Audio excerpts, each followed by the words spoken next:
En este vídeo vamos a repasar qué diferencia hay entre una macro que se graba como referencia absoluta o como referencia relativa. Concretamente vamos a hacer un caso en el cual, por ejemplo, vamos a teclear 4 nombres de artículos, que resulta que los tecleamos en muchas ocasiones, y lo vamos a hacer mediante una macro que además le vamos a adjudicar una combinación de teclas para hacerlo más rápido. Lo vamos a hacer de las dos formas, como referencia absoluta y como referencia relativa, para que veamos qué es lo que ocurre en cada uno de los casos.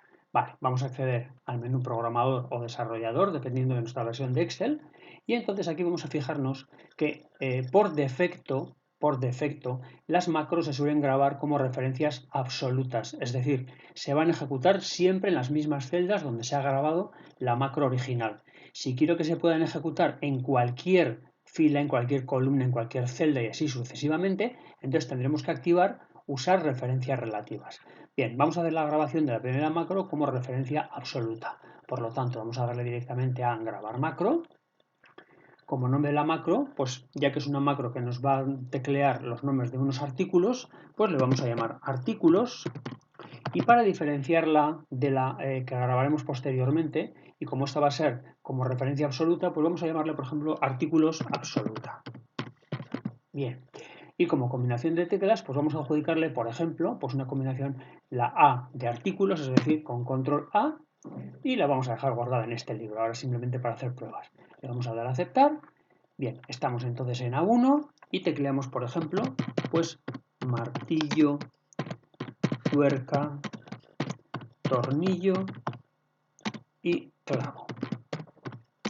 Ya hemos terminado de introducir nuestros datos, vamos a detener la grabación de la macro y vamos a comprobar si funciona o no. Es decir, vamos a borrar estos datos que tenemos aquí, nos situamos en A1 y cuando yo ahora le doy a la combinación de teclas control A, pues funciona perfectamente. Pero el problema es que si yo me voy a cualquier otra zona, voy a borrar estos datos. Si yo me voy a otra zona de la hoja y hago la combinación de teclas control A, la macro se nos va a ejecutar entonces siempre en A1. Y si me voy a cualquier otro libro y me pincho, por ejemplo, aquí, cuando hago control A, fijaros que se va de todas a A1. Bien, ¿esto cómo se puede solucionar para que se pueda ejecutar en cualquier sitio de nuestro libro? Bueno, pues vamos a repetir un poco estos datos, los voy a borrar.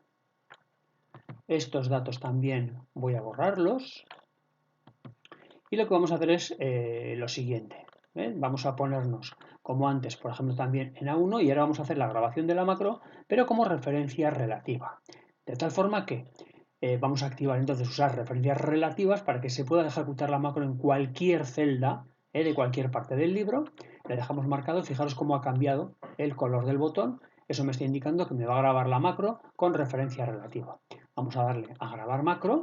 Como nombre de la macro le vamos a llamar artículos, pero esta vez le vamos a llamar, por ejemplo, artículos relativa. No vamos a poder adjudicarle la misma combinación de teclas, porque la control A ya está adjudicada a la otra macro. Bueno, pues vamos a intentar, por ejemplo, con control B. Bueno, pues nos deja con control B y el resto se lo dejamos igual. Aceptamos y entonces estamos aquí en A1 y empezamos pues como antes, poniendo martillo, clavo, tuerca y tornillo. Bien, ya hemos terminado la grabación de la macro, por lo tanto vamos a darle ya detener grabación. Vale, voy a borrar estos datos originales. Entonces recordad que con control A se nos ha grabado como referencia absoluta, mientras que con control B la hemos grabado como referencia relativa.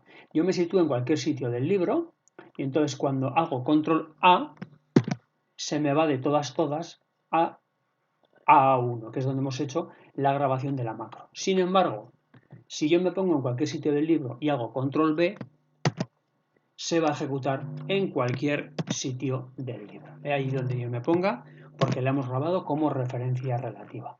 Bueno, pues básicamente esta sería la diferencia, una de las diferencias entre grabar una macro con referencia absoluta o con referencia relativa.